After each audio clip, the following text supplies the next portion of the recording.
গণতন্ত্র অর্থ হলো গণ অর্থ জনগণ আর তন্ত্র মানে আইন। গণতন্ত্রের মূল কনসেপ্ট হলো, গণতন্ত্রের মূল ধারণা হলো যে ক্ষমতার উৎস হলো জনগণ। এটা আমরা সকলেই জানি। কিন্তু এই ধারণা যদি আপনি যদি বিশ্বাস করি, তাহলে আমারও আপনার ঈমান চলে যাবে।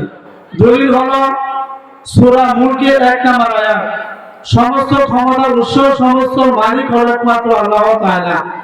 এটা আমাদেরকে বিশ্বাস করতে হবে এবং আল্লাহ তাআলাকে আইনদাতা, আল্লাহ তাআলাকে ইবাদতের মালিক, আল্লাহ তাআলাকে হুকুমদাতা, আইনদাতা হিসেবে মেনে নিতে হবে। এখন মোবাইল তো বালা ভাই নুরে। আসসালামু আলাইকুম ওয়া রাহমাতুল্লাহ। আলহামদুলিল্লাহি কাফা ওয়াস সালামু আলা ইবাদিল্লাহি মুস্তাফা, আম্মা বাদ। আলহামদুলিল্লাহ, আল্লাহ রাব্বুল আলামিন আমাদেরকে মাহফিলে আসার বসার জন্য তৌফিক দান করলেন, সেজন্য শুকরিয়া আদায় করি সকলে বলে আলহামদুলিল্লাহ। যেহেতু সময় কম, আজান হয়ে গেছে, হুজুর আমাকে সময় দেওয়ার কারণে হুজুরকে অসংখ্য ধন্যবাদ। আমি আসলে মূলত আলেম না, যারা শিক্ষিত মানুষ। আপনাদের খেদমতে আমি 2 থেকে 3 মিনিট একটা বিষয়ে কথা বলবো। আমরা যারা রাস্তাঘাটে আছি, দোকানপাটে আছি, কথাগুলো মনোযোগ সহকারে শোনার জন্য চেষ্টা করব ইনশাআল্লাহ। বর্তমান পরিস্থিতি সম্পর্কে আমি আলোচনা করব। বাংলাদেশ প্রায় দীর্ঘ 53 বছর স্বাধীনতা অর্জন করেছে। এই 53 বছর স্বাধীনতা অর্জন করে আমরা মুসলিম হিসেবে আমরা আমাদের প্রকৃত অধিকার, প্রকৃত হক আমরা পাই নাই, এটা আমরা জানি।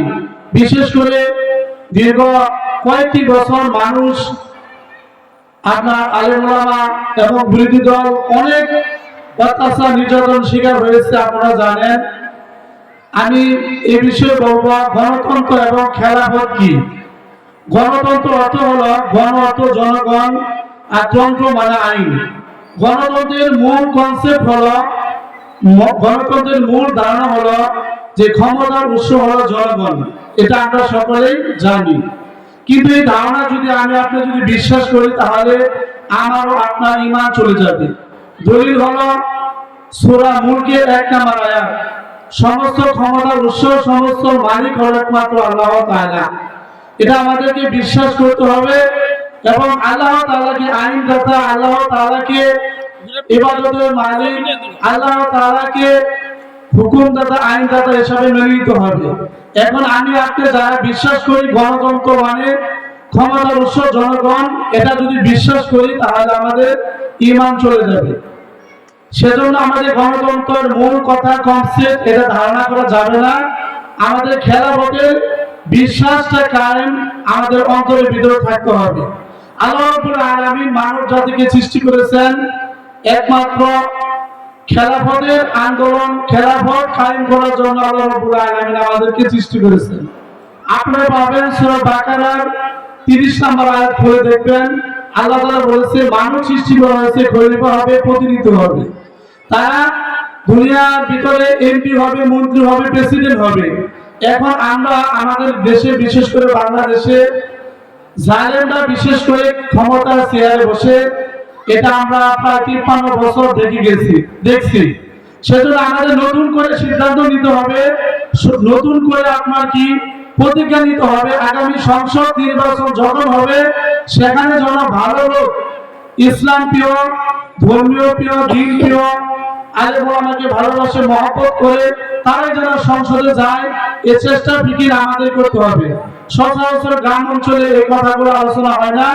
আমি আপনাদেরকে দাওয়াতটা দিলাম, আগামী নির্বাচন যখন হবে, আপনারা নির্বাচনে সঠিক লোক, যে ভালো লোক, ইমানদার, ভালো, সে যে দূরে হোক না কেন, সেটা যে দূরে হোক না কেন, আপনার ভোটটা, আপনার আমানতটা যেন ভালো লোক পায়, ইসলাম প্রিয় লোক পায় এবং খেলাফত যেন বাংলাদেশে কায়েম হয় এবং সারা পৃথিবীতে যেন কায়েম হয়, এই চেষ্টা ফিকির আমার আপনার থাকতে হবে। আমি মুসলিম হিসাবে দাবি করি, আমার আপনার যার যার পিছে যে যেমন বলবে সেদিকে যাওয়া যাবে না। আমাদের নেতাকে ঠিক করতে হবে। আমরা যে দরুদ শরীফ পড়ি, আল্লাহুম্মা সাল্লি আলা সাইয়্যিদিনা, এই সাইয়্যিদিনা শব্দের তো নেতা। আমাদের নেতা যদি ঠিক না থাকে, কাল কিয়ামতের দিনে আল্লাহ রাব্বুল আলামিনের নেতা সহ আমাকে আপনাকে ডাকবে। নেতা যদি নামাজের কথা, ইসলামের কথা, কোরআনের আইনের কথা না বলে, ওই নেতাও জাহান্নামে যাবে, আমরাও জাহান্নামে যাব। সেজন্য আমাদের নেতা যেন ইমানদার, নেককার, আল্লাহওয়ালা, আল্লাহকে ভয় করে এরূপ নেতার পিছনে আমরা সকলে চলি। তাহলে আমাদের পরকাল এবং দুনিয়াতে আমরা শান্তি পেতে পারবো ইনশাআল্লাহ।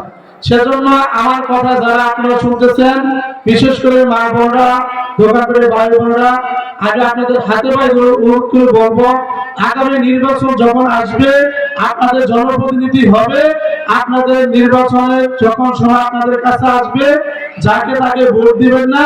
যে ইমানদার, নেককার, আল্লাহওয়ালা, সংসদে গিয়ে কোরআনের আইন চালু করতে পারবে, তাদেরকে আপনি ভোট দিবেন। আর ভোট দেওয়াটা কি আপনার ইমানি দায়িত্ব। আপনি যদি খারাপ লোককে ভোট দেন, ওই লোক যদি খারাপ কাজ যত করবে, যত ইসলামের বিপক্ষে কাজ করবে, তার একটা অংশ কিন্তু আপনি পাবেন।